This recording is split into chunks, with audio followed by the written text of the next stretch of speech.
Axis bank ವಿರುದ್ಧ boycott ಕೂಗು. ಹಿಂದೂಗಳ ಭಾವನೆಗೆ ಧಕ್ಕೆ ತಂದಿದ್ಯಾ ಆಕ್ಸಿಸ್ ಬ್ಯಾಂಕ್? ಸೌಹಾರ್ದತೆಯ ಪಾಠ ಮಾಡೋದಕ್ಕೆ ಹಿಂದೂ ಧರ್ಮನೇ ಬೇಕಾ? ಜಾಹೀರಾತುಗಳಲ್ಲಿ ಹಿಂದೂಗಳನ್ನ ಅಸಹಿಷ್ಣುಗಳು, ಮುಸ್ಲಿಮರನ್ನ ಬಲಿಪಶುಗಳು ಅಂತ ಚಿತ್ರಿಸ್ತಾ ಇರೋದ್ಯಾಕೆ? ನಮಸ್ಕಾರ. ದಸರಾ ಹಬ್ಬದ ಸಂದರ್ಭದಲ್ಲಿ ಆಕ್ಸಿಸ್ ಬ್ಯಾಂಕ್ ಒಂದು ಜಾಹೀರಾತನ್ನ ಬಿಡುಗಡೆ ಮಾಡಿದೆ. ಈ ಜಾಹೀರಾತು ಈಗ ಆಕ್ರೋಶದ ಅಲೆಗಳನ್ನ ಎಬ್ಬಿಸಿದೆ. ಬಾಯ್ಕಾಟ್ ಆಕ್ಸಿಸ್ ಬ್ಯಾಂಕ್ ಅನ್ನುವಂತಹ ಪೋಸ್ಟ್ಗಳು ಸೋಷಿಯಲ್ ಮೀಡಿಯಾ ತುಂಬಾ ಹರಿದಾಡ್ತಾ ಇದೆ. ಇದಕ್ಕೆ ಕಾರಣ ದಸರಾ ಸೆಲೆಬ್ರೇಷನ್ಗೆ ಸ್ಯಾಂಟಾ ಕ್ಲಾಸ್ ಅನ್ನ ಇವರು ಹೇಳ್ಕೊಂಡು ಬಂದಿರುವಂತದ್ದು. ಈ ಜಾಹೀರಾತನ್ನ ನೋಡಿದ್ರೆ ಮೇಲ್ನೋಟಕ್ಕೆ ಇದು ಬಹಳ ಸೌಹಾರ್ದಯುತ ಜಾಹೀರಾತು ಅಂತ ಅನ್ಸುತ್ತೆ. ಎಲ್ಲಾ ಧರ್ಮಗಳ ಧಾರ್ಮಿಕ ಹಬ್ಬಗಳ ಸಂದರ್ಭದಲ್ಲಿ ಇದೇ ರೀತಿ ಜಾಹೀರಾತನ್ನ ಇವರು ಬಿಡುಗಡೆ ಮಾಡಿದ್ರೆ ಅದನ್ನ ಸೌಹಾರ್ದಯುತ ಜಾಹೀರಾತು ಅಂತ ಅನ್ಬಹುದೋ ಏನೋ. ಆದ್ರೆ ಕೇವಲ ಹಿಂದೂಗಳ ಹಬ್ಬಗಳ ಸಂದರ್ಭದಲ್ಲಿ ಮಾತ್ರ ಇಂತಹ ಜಾಹೀರಾತನ್ನ ಇವರು ಪ್ರಸಾರ ಮಾಡೋದಕ್ಕೆ ಕಾರಣ ಏನು? ಇವರಿಗೆ ತಮ್ಮ ಸೌಹಾರ್ದತೆಯ ಪಾಠವನ್ನ ಹೇಳೋದಕ್ಕೆ, ಜಾತ್ಯತೀತತೆಯ ಬೋಧನೆಯನ್ನ ಮಾಡೋದಕ್ಕೆ ಕೇವಲ ಹಿಂದೂಗಳ ಹಬ್ಬ ಮಾತ್ರ ಕಣ್ಣಿಗೆ ಕಾಣಿಸುತ್ತಾ ಅನ್ನುವಂತಹ ಪ್ರಶ್ನೆಗಳು ಕೂಡ ಈಗ ಸೋಷಿಯಲ್ ಮೀಡಿಯಾದಲ್ಲಿ ಹರಿದಾಡ್ತಾ ಇದೆ. ಈ ವಿಚಾರದ ಬಗ್ಗೆ ಮಾತನಾಡೋದಕ್ಕೂ ಮೊದಲು ಆ ಆಡ್ ಹೇಗಿತ್ತು, ಅದರಲ್ಲಿ ಏನಿತ್ತು ಅನ್ನೋದನ್ನ ಒಂದ್ಸಲ ನೋಡ್ಕೊಂಡು ಬನ್ನಿ.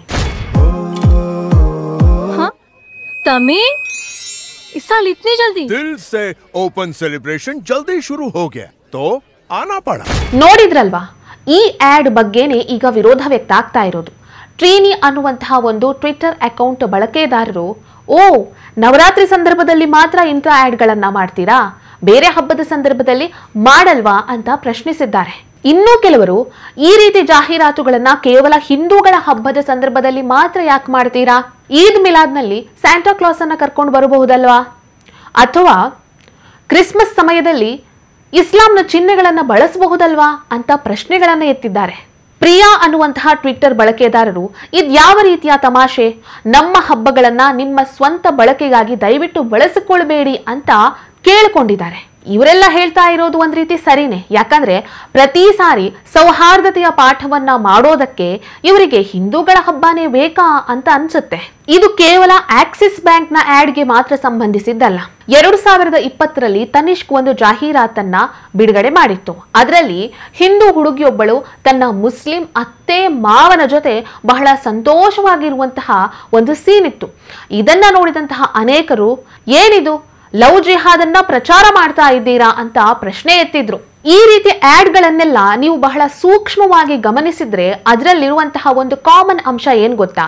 ಮುಸ್ಲಿಮರನ್ನ ಸಹಿಷ್ಣುಗಳು, ಹಿಂದೂಗಳು ಅಸಹಿಷ್ಣುಗಳು, ಮುಸ್ಲಿಮರು ಬಲಿಪಶುಗಳು ಅನ್ನುವ ರೀತಿ ಪೋಟ್ರೆ ಮಾಡ್ಕೊಂಡು ಬಂದಿದ್ದಾರೆ. ಹಿಂದೂಗಳ ಹಬ್ಬ ಬಂದಾಗ ಎಲ್ಲಾ ಧರ್ಮ ಒಂದೇ, ಎಲ್ಲರೂ ಒಂದೇ ಅನ್ನುವಂತಹ ಪಾಠವನ್ನ ಇವರು ಜಾಹೀರಾತಿನ ಮೂಲಕವಾಗಿ ತೋರಿಸ್ತಾರೆ. ಇವರಿಗೆ ಧರ್ಮ ಬೋಧನೆ ಮಾಡೋದಕ್ಕೆ ಸಿಗುವಂಥದ್ದು ಹಿಂದೂಗಳ ಹಬ್ಬ ಮಾತ್ರ. ಇದೆಲ್ಲ ಇದೆಯಲ್ಲ, ಇದು ಕಾಕತಾಳೀಯ ಅಂತ ಅಂದ್ಕೊಂಡ್ರ? ಅಲ್ಲ, ಇದು ಮಾರ್ಕೆಟಿಂಗ್ ತಂತ್ರ. ಸೌಹಾರ್ದತೆಯ ಬಗ್ಗೆ ಪಾಠ ಮಾಡೋದಕ್ಕೆ, ಜಾತ್ಯತೀತತೆಯ ಬಗ್ಗೆ ಪೊಳ್ಳು ಉಪದೇಶವನ್ನ ನೀಡೋದಕ್ಕೆ ಹಿಂದೂಗಳ ಹಬ್ಬವನ್ನೇ ಸತತವಾಗಿ ಇವರು ಯೂಸ್ ಮಾಡ್ಕೊಂಡು ಬಂದಿದ್ದಾರೆ. ಸೊ ಇಂತಹ ಜಾಹೀರಾತಿನ ಬಗ್ಗೆ ಇನ್ನಾದ್ರೂ ಸ್ವಲ್ಪ ಎಚ್ಚೆತ್ತುಕೊಳ್ಬೇಕಾಗಿದೆ. ಈ ವಿಡಿಯೋ ನಿಮ್ಗೆ ಹೇಗನ್ನಿಸ್ತು ಅನ್ನೋದನ್ನ ಕಮೆಂಟ್ ಮೂಲಕ ತಿಳಿಸಿ.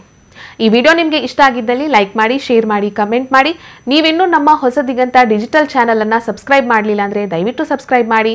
ಹೆಚ್ಚಿನ ಮಾಹಿತಿಗಾಗಿ ಪಕ್ಕದಲ್ಲೇ ಇರುವಂತಹ ಬೆಲ್ ಐಕನ್ ಅನ್ನ ಪ್ರೆಸ್ ಮಾಡಿ.